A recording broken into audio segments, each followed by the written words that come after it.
So I was in my third trimester, and he knew I couldn't throw him out anymore, so it's like he became a little bit more aggressive. I remember one time he went to this party, and he went with some friends of mine from on base, and I stayed at home because I was pregnant. Like I said, I think I was in my third trimester, or coming close on my third trimester, something like that. And something told me to go over to that party. And when I got to the party, he was hugged up in the kitchen with some female. And I just walked up to him and I said, let's go. And he actually didn't want to leave. I guess he must have felt I was embarrassing him or something. But the fact of the matter was, he was embarrassing me. I mean, we were married, we had twins on the way, I was in my third trimester or close to it. And I thought he was just getting out the house just for a breather, just to have a little bit of fun. But here he was, hugged up with some female, and then had the audacity to get upset just because I wanted him to leave. So as we're walking through the parking lot, I'm walking behind him, and I'm trying to tell him how disrespectful that was. And he got so mad because I told him how disrespectful that was. He was so pissed that he had a 3-liter bottle of soda in his hand, and he threw it at me, and it hit me right in my stomach. And everybody started flipping out. Everybody was like, why are you doing that? Are you crazy? And lo and behold, I had to go to the emergency room. Both of us, we both went to the emergency room, and my doctor came to see me. You know, he checked me out, he checked the babies out. And the thing about it is, my doctor was looking at me kind of weird, and he was asking me what happened. He was asking me, how did this happen? And I made up some story. I think I told him that I fell down the stairs. And pay attention to that part, because words are powerful. Because I told him I fell down the stairs. That plays out later, but that's what I told him. I know my doctor didn't believe me, and he was concerned, but I had to stick to the story. And then we actually had another altercation. You know, we got into another altercation, and that altercation was so bad, I don't even remember exactly what happened. But we had another altercation. Then he got barred from being on base. Now, I had to actually go and see the commanding officer to beg the commanding officer to authorize him to come on base. And the commanding officer did not want to hear that at first, because he did his due diligence and he looked up his record, and he said no at first. And I was in there crying and showing out, saying, please, we're newlyweds, this will never happen again. So of course I had to go to domestic violence counseling. It became some kind of regular thing for me, and he just didn't want to do it. But he said okay, and he said one incident, any small incident, it doesn't matter. He said not only will he be banned from coming on base, but I was threatened that they were going to put charges on him for destruction of government property. And I know that sounds crazy, but when you join the military, you actually are government property. So they said they were going to charge him with destruction of government property and put him under arrest. Now, since the twins was on the way, they upgraded the house to a 3-bedroom, 2-story house. So we moved like down the street around the corner to a bigger house. And then I traded my car in for a different car. And as always, things were great at the beginning. He actually started treating me very well, to be honest, for the remainder of the pregnancy. You know, we used to sit up at night talking and playing Monopoly on the game and eating bread and drinking tea. And then the twins came. And it was crazy how that happened, because we just went in for a regular checkup. And ironically, one of the twins' heart rate was going flat. Now remember, my first son, out of nowhere, they had to do an emergency C-section because his heart rate was going flat. So it was like some kind of a pattern or something, that when I deliver kids, for some reason, their heart rate would try to go flat. And I have 3 kids, and I've never delivered vaginally. It's been emergency C-section after emergency C-section. The only one who came out without a hitch was my daughter, but it was my youngest who had the breathing issues, and they had to put him in an incubator as soon as he was born. They had to take him away and put him in an incubator so they can administer oxygen to him. Now, everything actually was going pretty well. I can't even complain. Everything was going pretty well after the twins were born. And then his mom came to visit, because she wanted to see the twins, of course. And I actually appreciated that because no one from the people that I grew up with came to visit to see the twins. So I was actually very happy about that. I guess his ex-wife called him and his mom gave him the phone, and all of this was going on in our house while I was at work. And I didn't know any of this until much later when he told me about it. But I don't know what happened with that conversation. I don't know what happened with any of that. The only thing I know is shortly after that, he started saying he wanted me to get out the Navy. He started saying he wanted us to move back to Philadelphia, how important it was to go back to Philadelphia because he had a job lined up in the parking garage with his dad. I think it was some kind of hotel, and they would park the cars in the parking garage. And so he wanted to leave and go do that. And then he gave me an ultimatum. He was like, this is something I need to do. And if that's not something that you're willing to do, then I'm just going to go back and do that, and then I'll just be back and forth. Now, I had one son, and I went from one child to 3 children in a day. I was full-time active duty Navy. There was no way possible that I was going to be able to be full-time Navy with 3 kids by myself. And the thing about that is, when I was pregnant, when we found out we were having twins, I told him, this marriage better never end, because I was just fine with just one son. Back in my days, I actually never wanted kids. And there's a whole story behind that, but I stopped wanting to have kids. But he wanted to have a kid. And then when we found out we was having twins, I told him, this marriage better never end, because there's no way in the world we're gonna have 2 kids at one time and then I'm taking care of them by myself. And he was adamant about, oh, absolutely not. We're gonna be together forever, you and me against the world. And I actually believed it. Now, I think his mom didn't like me because she had a relationship already with his ex-wife, and I respected that, you know. I actually sent her a letter one time trying to introduce myself, and I thought that was going to be like an icebreaker, but she actually caught offense to that, and she felt like I was being too pushy. So I think she just didn't like me from the beginning, you know, how we met, him divorcing, me being with him. I just think she just wasn't with that at all. And like I said, I respected that, but I was just trying to see if I could build some kind of rapport with her. Now, when he told me to get out the Navy, I had a problem with that because I've always been self-sufficient. I have always worked. I've always been able to take care of myself by myself. And I've never been in a situation to where I just wasn't working at all and someone else was taking care of me. That just never was something that I was into. In all honesty, I was raised to be self-sufficient. I was actually raised to be gainfully employed and to always be able to take care of myself. But he wasn't having it, and he put his foot down. And that's where the ultimatum came in. So, unfortunately, I decided to get out the Navy. I planned to retire from the Navy. I was going to retire from the Navy. That was my original plan. So that decision, it just threw my whole equilibrium off. That was the worst decision ever.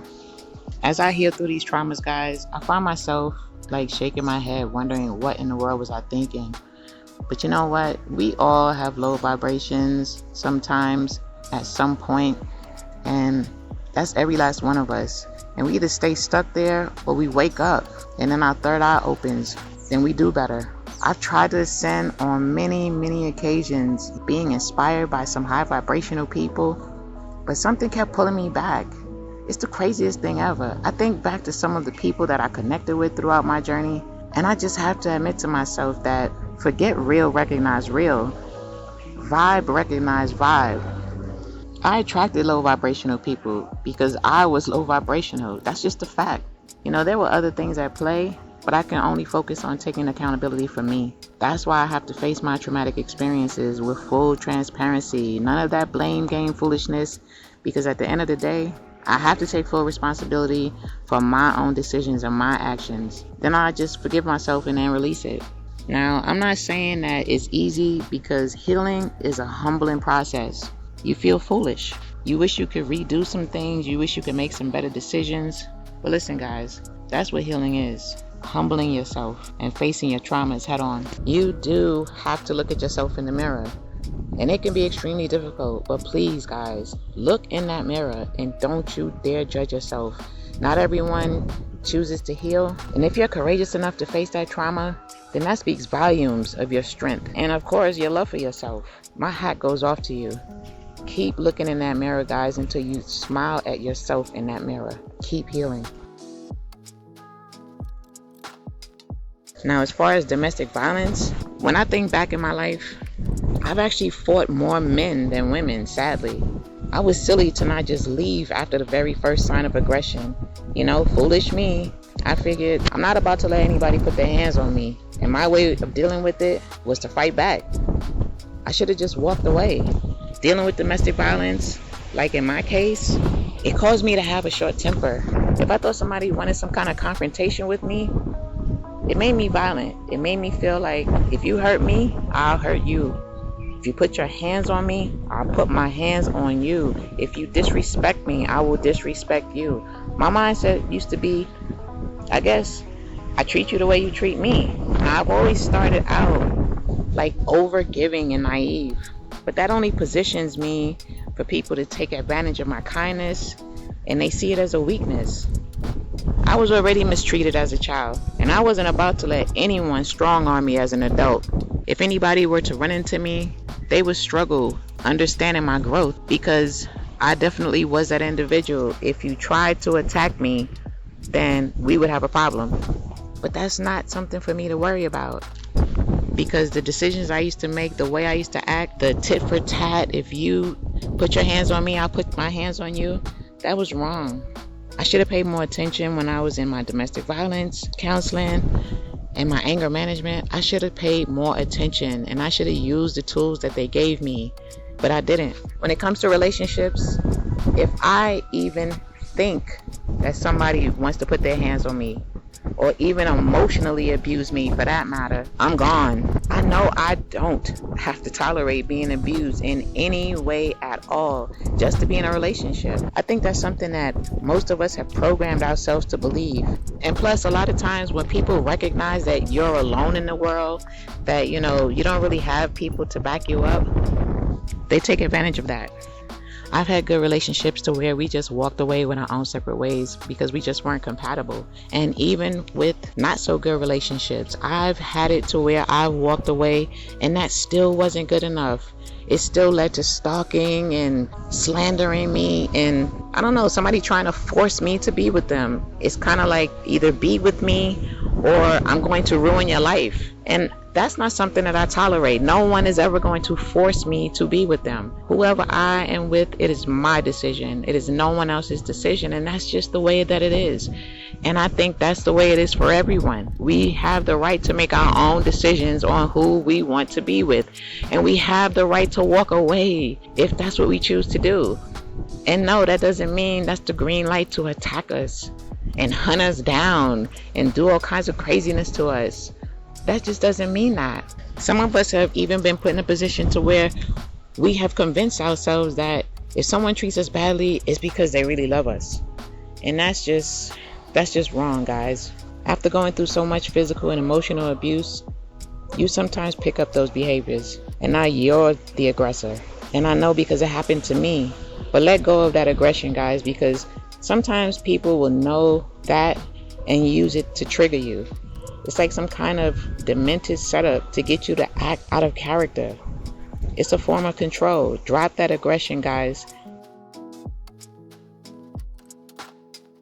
By the way, guys, hitting a pregnant woman, that's on a whole nother level. Ladies, if you're abused when you're pregnant, get out. Your unborn child can literally feel your emotions. They're literally attached to you. Now, I'm not promoting broken families. That's not what I'm doing. But I am promoting safety and safety of your unborn child.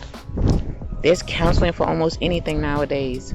But physical abuse, no. Get out. Forget those I'm sorry's, it'll never happen again, or that makeup sex or whatever. Let that relationship stay where it is. You may not think that you can attract better, but you can. Love yourself so passionately that you don't accept abuse from anyone, for that matter. The fear of being alone sometimes stops us from making better choices for ourselves. And like I said, a lot of times people will take advantage of you if they think that you're alone.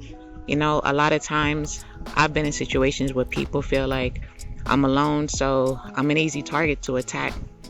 But that's just not the fact. I may look alone, but I do have the Most High walking with me. And I do have a whole army of spirit guides. And they never, ever leave my side. Ever. Now, even though I have so much more to speak on, I just wanted to say this because the things that I speak on is absolutely not for entertainment. It's for healing. I call out to the Most High to not just heal me from these traumas, but others as well, because I know there could be somebody out there going through something like this right now as we speak. And it's not entertainment. It's a nightmare. I don't know what happens, how anyone in this world could form some kind of attachment to anybody to the point to where they want to harm you if you do not want to be with them. They either want to end your life or they want to cause your life to just completely fail. They want to stalk you. They want to torture you. I have experienced things like this in my life, and it's not right. It is not right that just because I would like to heal, just because I would like to make better choices, I would like to live a better life, I want to be a better person, I work hard for that every single day. That should not make me a target for abuse and attacks and slander and gang stalking. It should not. If you guys look on my playlist, My Life is Like a Movie, please take a moment and listen to those videos, because those things that I have gone through and still going through, it is real. It is real. Because I've already put the videos up, those are things that I'm not going to go into again. I've already spoken on those things and I've already healed from those things. But have a look at those videos, guys, because I'm sure there could be somebody out there right now going through something similar and maybe no one believes them. They could be going through all kinds of horrific things and no one wants to believe them. But for those of you who are, tell your story. Tell your story, because the fact of the matter is, whether someone is going to do something to you or not, put your story out there so that justice could be served, whether you are here or not. So heal, guys. Don't let anything stop you.